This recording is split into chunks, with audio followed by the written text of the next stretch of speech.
Hi, I'm Lynn Cockett, and I'm the professor for CM 210, Race and Language in U.S. Culture.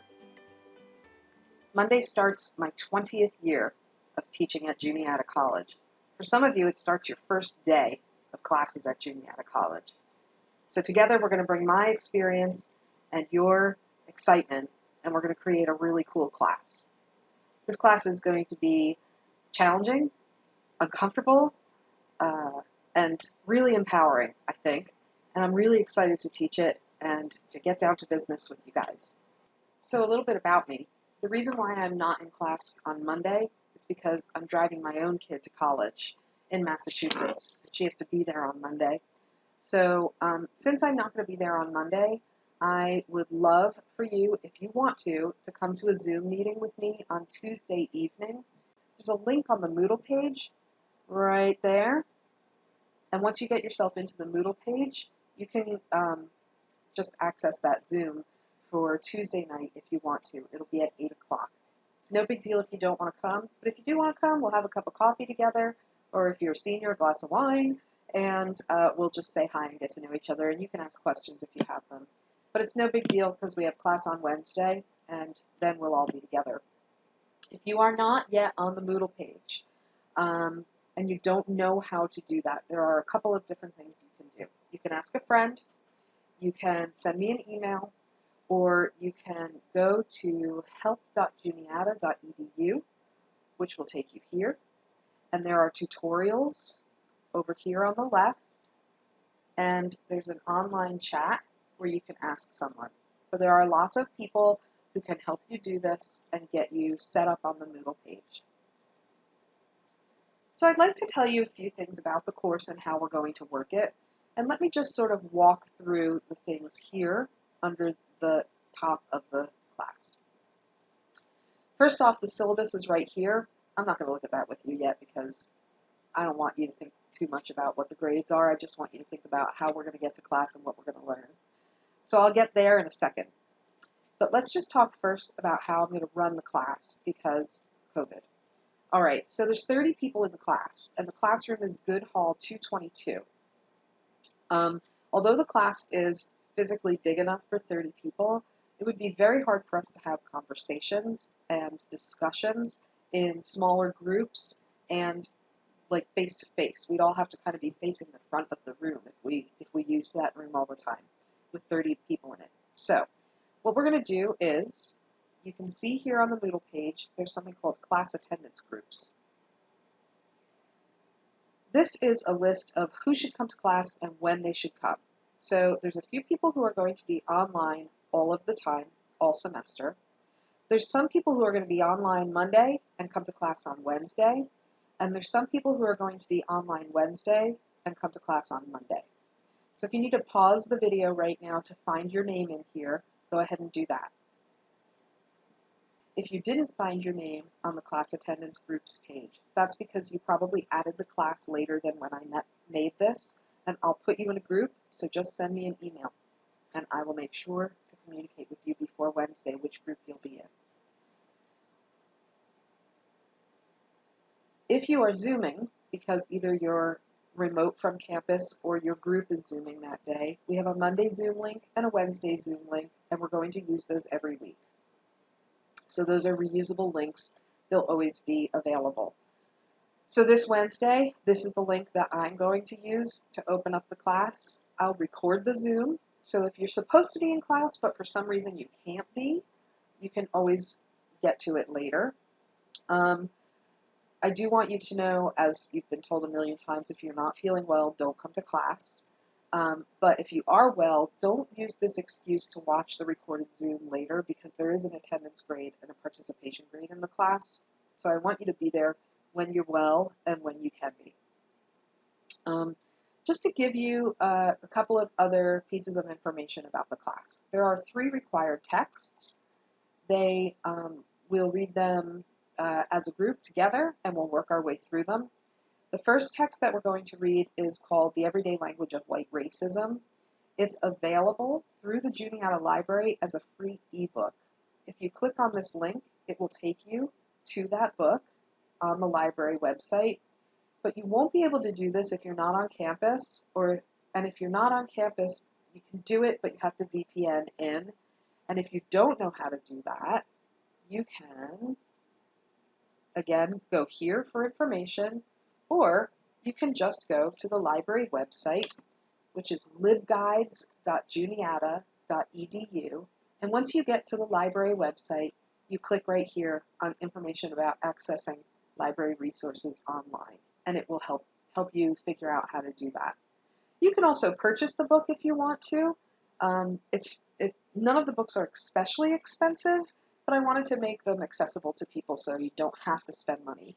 If you're going to purchase any of them, the first one by Hill is the one that I would purchase because it's probably the most dense theoretically, and it's the one that you want to write in. I write in it every time I read the book. I reread it every time I teach the class, and I'm always writing in the book, and I've got lots and lots of notes.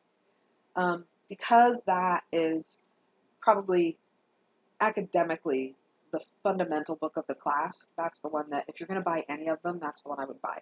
All right, so we have attendance groups, course textbooks. Right here is a database. I'd love you to go in there and add a picture of yourself and your social media handles and your phone number, whatever you feel comfortable loading, because none of it is required. But since we're never going to be all together as one group, I thought it would be good if we could sort of know who everybody is and be able to contact each other if we want to study together or work on a group project or something like that. I'll click on it and show you what that looks like right now. I don't know why the pictures come up sideways. I've tried a million times to fix this. Maybe I'll figure it out. But here's a goofy picture of me. Here's my information. Of course, I don't have Snapchat because I don't understand it, and I don't necessarily think you want to follow me on Twitter. But I do have a professor Instagram, and I use it to give you announcements and tips about studying, and it's just another way for me to connect with you. You don't have to follow me there, but if you want to, you'll find class-related stuff there eventually. And then I'm asking you to put up a picture of your favorite person, place, or thing. You don't even have to explain it. Just put a picture up and we can use it as an icebreaker at some point. I'll tell you this, these are my parents. They're 85 and 84 years old, and in September they will be married for 64 years. How crazy is that? So that's just a way for us to get to know each other. You just do it by clicking Add Entry, and you can upload stuff about yourself. So let's see, what else do I need to tell you? Let's look at the syllabus together. All right, here's the syllabus. So I tend to write really long syllabi, and that's just because I like to put everything in one place. You can't lose it because it's on the Moodle site. You can always refer to it, and it's helpful, I think, to have all the stuff in one place. There's the Instagram thing. This is how you can make an appointment with me. If you click on this link, it opens up Calendly, and I'll show you what that looks like. I don't know why it says 15 minutes. I have these in 30-minute blocks. And on Tuesdays and Thursdays, I have student time set aside where I'm always available. And if you schedule that with me, I'm always available. We're going to do that through Zoom. I do have other times during the week. It's just that I teach a lot on Monday, Wednesday, Friday. So I don't have specific times set aside, but I can make time for you if you need me to. So just be sure you know that. That link is also right here where it says make an appointment with Lynn. You may note that my name is Lynn. I don't mind if you call me Lynn. In fact, I prefer it. If you're not comfortable using a professor's first name, you're certainly welcome to call me Dr. Cockett or Professor Cockett. So let's get back to the syllabus.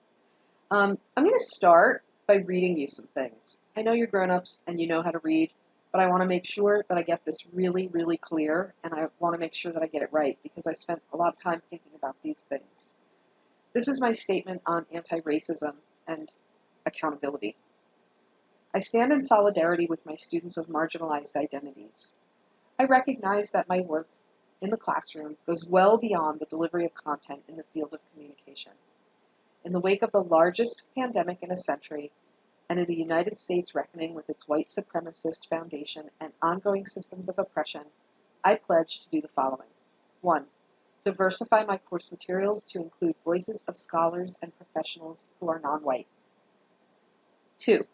Work to create and maintain an inclusive learning environment for all learners. 3. Implement a no-tolerance policy for racist and hateful language in the classroom. 4. Resist attempts to ask students of color or from other marginalized identities to speak on behalf of their race, class, or identity status. 5. Listen to and learn from my students of color while recognizing that it's not their job to educate me about my own participation in a racist system. 6. Continue my ongoing work to become a better accomplice to BIP's OC students and colleagues through reading, listening, reflection, and action. 7. Educate my white students about white supremacy in the discipline of communication, in the educational system, including Juniata, and in the United States. 8.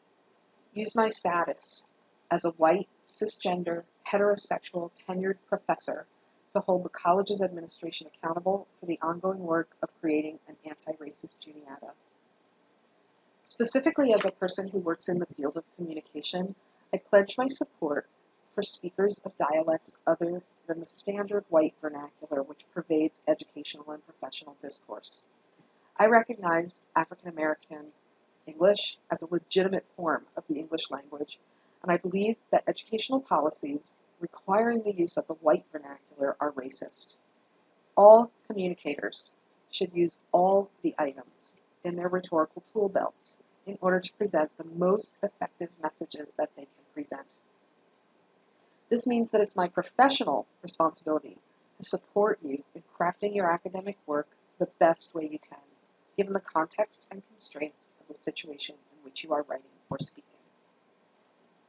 And now, I'm going to read my statement on freedom of speech and communication ethics.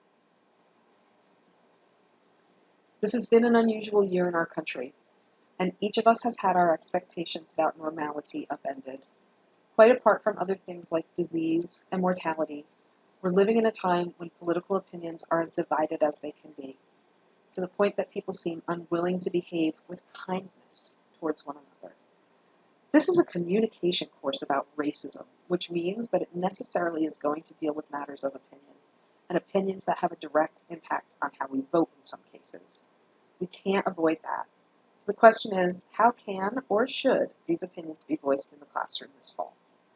At the outset, let me make clear that you're entitled to an opinion that is your own, even if you're the only one that holds that view. But I hope it's equally clear that you're not free to give voice to views that frighten, threaten, or demean people. The National Communication Association has something to say about this, and since it's the professional organization that guides my scholarly work in teaching, I think we would be smart to take a look at it. In particular, NCA's ethics statement says in part, "We advocate truthfulness, accuracy, honesty, and reason as essential to the integrity of communication. We endorse freedom of expression, diversity of perspective, and tolerance of dissent to achieve the informed and responsible decision-making fundamental to a civil society. We strive to understand and respect other communicators before evaluating and responding to their messages. We promote communication climates of caring and mutual understanding that respect the unique needs and characteristics of individual communicators.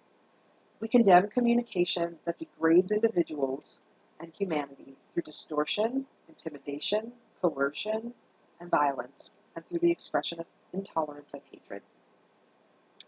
We are committed to the courageous expression of personal convictions in pursuit of fairness and justice. We advocate sharing information, opinions, and feelings when facing significant choices while also respecting privacy and confidentiality. We accept responsibility for the short and long-term consequences for our own communication, and we expect the same of others." The problem here occurs when something that seems innocent to you seems threatening to someone else. It seems to me that each of us has an obligation to consider our words carefully, and if necessary, to apologize and reformulate our statements when the words are hurtful. It also means we have an obligation to listen and take it seriously when someone says, "Your words have hurt me." We also have an obligation to speak up and to say, "You know what? Your words are hurting me," and to explain why. This is why I would prefer that you avoid wearing political advertisements on your clothing and avoid directly political comments in class unless they're relevant to the matters under discussion, which they often will be. There's plenty of opportunities to express your political beliefs, but not to the point that the expression detracts from other people's learning. It's not the role of a liberal arts college to change your mind. It is the role of a liberal arts college to challenge your opinions, whatever they are, and to ensure that you have the best of evidence and argument for your views. So I look forward to a robust and healthy and thoughtful discussion this fall. So please help me work towards this goal. I will tell you that when I was in college, I changed my beliefs, and never because one of my professors told me to.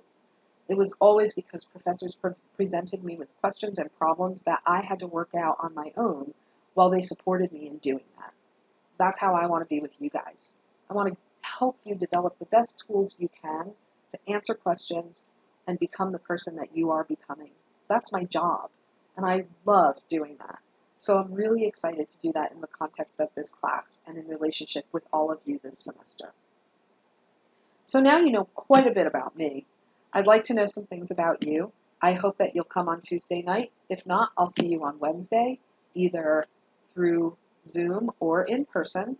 There's one thing I want you to do for class on Wednesday, and it's right here. If you click this link, you're going to be taken to the New York Times website. You may have to make a quick free account on the New York Times site, and then you can delete it as soon as you're done with this project. It will take you about 5 minutes to do this, so that's the only homework you have for Wednesday. I want you to do this quiz and then screenshot your result and upload it right here on the Moodle page. The quiz asks you what vocabulary you use for different things and how you pronounce different words, and it will pinpoint where it thinks you were born or where you were raised. It was so accurate with me, it was phenomenal. So I thought it would be a good way for us to start a conversation on class in Wednesday. The other thing I'm going to do on Wednesday is tell you about the assignments, but I would welcome you to read the syllabus before that. I hope you will, so that we can talk about that on Wednesday and answer your questions about that. We could also do that Tuesday night in the Zoom, which is optional. So all of that is to say, welcome to the course, welcome to Juniata for those of you who are new. I really can't wait to meet you in person on Wednesday, and I'm really looking forward to a fun semester together.